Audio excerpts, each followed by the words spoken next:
എനിക്ക് അതിലിപ്പോൾ കിടക്കാൻ പേടിയാണ്. ആരൊന്നും വന്ന് നോക്കിയിട്ടില്ല. ഇവിടുത്തെ കൗൺസിലർമാരായിട്ട് ബന്ധപ്പെട്ടിരുന്നു. ഇന്നതൊക്കെ 4-5 ദിവസമായി, പക്ഷെ അവരാരും ഇത് വന്ന് നോക്കിയിട്ടില്ല. കോഴിക്കോട് ആനക്കുഴിക്കരയിൽ സജീർ എന്ന് പറയുന്ന ഇദ്ദേഹത്തിൻ്റെ വീട്ടിലേക്ക് റോട്ടിൽ നിന്ന് വെള്ളം ഒഴുകി വന്ന് അത് അവിടെ തന്നെ കെട്ടിക്കിടന്ന് ആളുടെ വീടിൻ്റെ മതിൽ തകർന്നു കിടക്കുകയാണ് ഇവിടെ. ഒപ്പം തന്നെ ഈ വീടിൻ്റെ തറയ്ക്ക് വിള്ളൽ സംഭവിച്ചിരിക്കുകയാണ്. ഇത് എപ്പോഴായിരുന്നു ഈ സംഭവം? ഇതിപ്പോൾ വളരെ കഷ്ടത നിറഞ്ഞൊരു സാഹചര്യമാണ് ഇപ്പോൾ നമ്മൾ കണ്ടുകൊണ്ടിരിക്കുന്നത് ഇവിടെ. എപ്പോഴായിരുന്നു ഇതുണ്ടായത്? ഇതിപ്പോൾ ഇന്നത്തേക്ക് ഇപ്പോൾ 8 ദിവസമായി.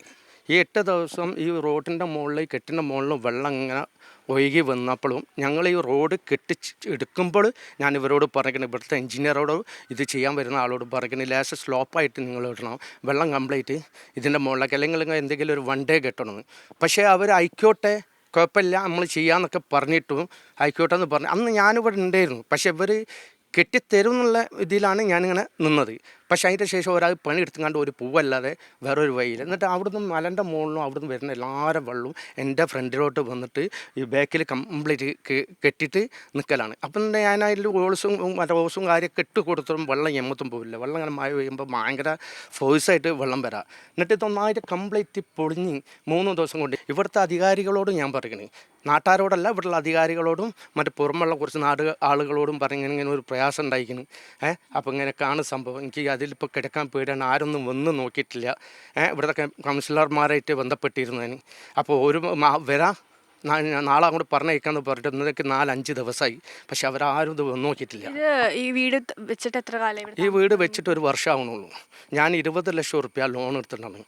PTM 9 ലക്ഷം റുപ്യ ഹാപ്പ് വയ്ക്കൂ, പിന്നെ ഇവിടെ മറ്റേ പൂവാട്ടൻപ് ബാങ്കിൽ നിന്ന് സഹകരണ ബാങ്കിൽ നിന്ന് 10 ലക്ഷം റുപ്യ, അങ്ങനെ 19 ലക്ഷം റുപ്യ ലോൺ എടുത്തിട്ടാണ് ഞാനിത് ചെയ്യുന്നത്.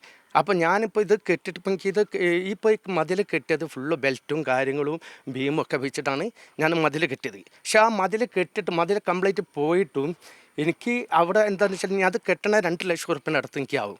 അപ്പം ഞാൻ എന്ത് സുരക്ഷിതത്തിലാണ്, ഞാൻ എന്ത് എൻ്റെ ഫാമിലിയായിട്ട് ഞാൻ ഇവിടെ നിൽക്കുക? എനിക്ക് വേറെ ആരും തരാനോ പിടിക്കാനോ ചെയ്യില്ല. നമ്മൾ അധ്വാനിച്ചിട്ട് വേണമൊക്കെ കഴിയണമെങ്കിൽ.